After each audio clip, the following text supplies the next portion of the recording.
तो जय हिंद दोस्तों, गुरुजी ज्ञान क्लासेस में पुनः आपका स्वागत है। तो दोस्तों, आगामी जो उत्तराखंड में सीटीईटी की परीक्षा है, लगभग ऑल इंडिया बेस पे होता है और आने वाली एलटी की परीक्षा के लिए, प्रवक्ता की परीक्षा के लिए, सभी परीक्षाओं के लिए बहुत ज़्यादा इंपॉर्टेंट है।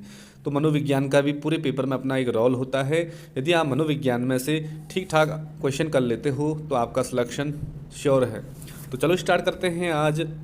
तो पहला क्वेश्चन है यहाँ पे कि एक शिक्षक को अपने सार्थक संप्रेषण में आत्मसंतोष प्राप्त होता है, क्या आप इस कथन से सहमत हैं?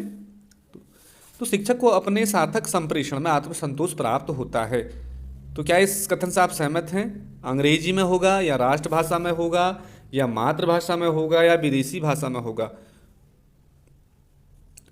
तो दोस्तों, एक शिक्षक को अपने सार्थक संप्रेषण में आत्मसंतोष प्राप्त होता है केवल मातृभाषा में ही होगा। ये आपका राइट आंसर हो जाएगा। बढ़ते अगले क्वेश्चन में। अगला क्वेश्चन है कि परिवार, समाज तथा राष्ट्र के संपूर्ण विकास के लिए, परिवार, समाज तथा राष्ट्र के संपूर्ण विकास के लिए ऑप्शन पहला है छात्र छात्रा दोनों की शिक्षा आवश्यक है, छात्रों की शिक्षा आवश्यक है, या किसी की भी शिक्षा आवश्यक नहीं है, या छात्रों की शिक्षा अधिक आवश्यक है। तो दोस्तों, इसका जो राइट आंसर होगा, परिवार, समाज तथा राष्ट्र के संपूर्ण विकास के लिए ऑप्शन नंबर ए राइट हो जाएगा। छात्र छात्रा दोनों की ही शिक्षा आवश्यक है, तभी जाकर राष्ट्र का संपूर्ण विकास होगा। बढ़ते अगले क्वेश्चन में मनोविज्ञान का अगला क्वेश्चन है यहाँ पे, आपके मतानुसार जो सेवारत शिक्षक प्रशिक्षण कार्यक्रम अभिमुखीकरण का अच्छा उपाय यह है, कथन है। ये कह रहा कि जो सेवारत शिक्षक प्रशिक्षण कार्यक्रम है, अभिमुखीकरण का अच्छा उपाय है, यह है। पहला ऑप्शन अनिश्चित है, असत्य है, सत्य है, आंशिक है, सत्य है। तो दोस्तों, इसका जो राइट आंसर हो जाएगा ऑप्शन नंबर सी, सत्य है। बढ़ते अगले क्वेश्चन में। अगला क्वेश्चन है, आधुनिक मनोविज्ञान को व्यक्त करती है, आधुनिक जो मनोविज्ञान को व्यक्त करती है, पहला ऑप्शन है व्यवहार के विज्ञान के रूप में। तो सीधे सीधे दोस्तों हम राइट आंसर पे ही टारगेट करेंगे।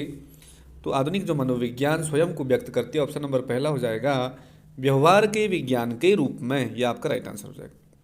बढ़ते अगले क्वेश्चन में। अगला क्वेश्चन है, 10+2+3 शिक्षा योजना की संस्तुति की गई थी। 10+2+3 जो शिक्षा योजना जो प्रस्तुत की गई थी, तो दोस्तों ये ऑप्शन नंबर आपका जो बी हो जाएगा, कोठारी कमीशन। कोठारी कमीशन के द्वारा 10+2+3 शिक्षा योजना प्रस्तुत की गई थी। बढ़ते अगले क्वेश्चन में। अगला क्वेश्चन है कि एक बालक जिसमें औसत दर्जे की बुद्धि है किंतु वह पूर्ण विकसित वातावरण में पल रहा है, ऐसा बालक प्राप्त करेगा। देखिए, एक बालक जिसमें औसत दर्जे की तो बुद्धि है किंतु वह पूर्ण विकसित वातावरण में पल रहा है, तो ऐसा बालक प्राप्त करेगा। क्या करेगा दोस्तों?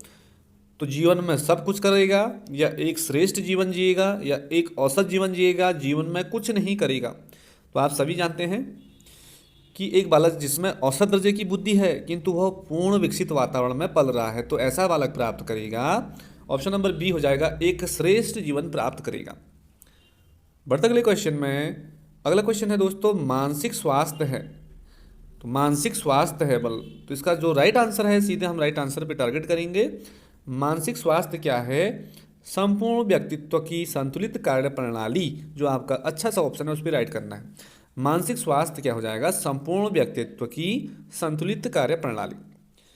अगला क्वेश्चन दोस्तों, मनोविज्ञान से रिलेटेड, समाज में हो रहे नैतिक पतन को रोकने के लिए सर्वश्रेष्ठ विकल्प क्या है? आप देख रहे होंगे आजकल समाज में जो नैतिक, यदि आप चाहते हैं कि प्रत्येक बालक सृजनशील हो तो क्या करना चाहिए?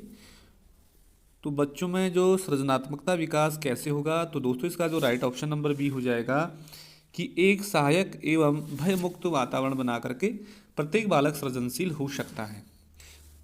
अगला क्वेश्चन है, संभावी शिक्षकों को छात्रों के साथ कार्य करने के लिए निम्नलिखित तात्कालिक प्रकरणों पर ध्यान देना चाहिए। तो ज़्यादातर जो संभावी शिक्षक हैं उनको छात्रों के साथ कार्य करने के लिए किन प्रकरणों पर ज़्यादा ध्यान देना चाहिए? तो जैसे इसमें है व्यावसायिक योग्यता संबंधी गुणवत्ता, या द्वंद्व या हिंसा, या अनुदेशन के लक्ष्य और उद्देश्य, किस पे ध्यान देना चाहिए ज़्यादा? तो ऑप्शन नंबर इसका सी हो जाएगा, चिंतनशीलता का अभ्यास करा करके शिक्षकों को छात्रों पर ध्यान देना चाहिए। अगला क्वेश्चन है,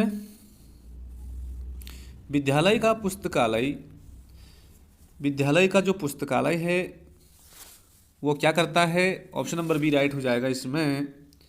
छात्रों एवं शिक्षकों के मानसिक धरातल का विकास करने में सहायक है। जो विद्यालय का जो पुस्तकालय है वह छात्रों एवं शिक्षकों के मानसिक धरातल का विकास करने में सहायक है।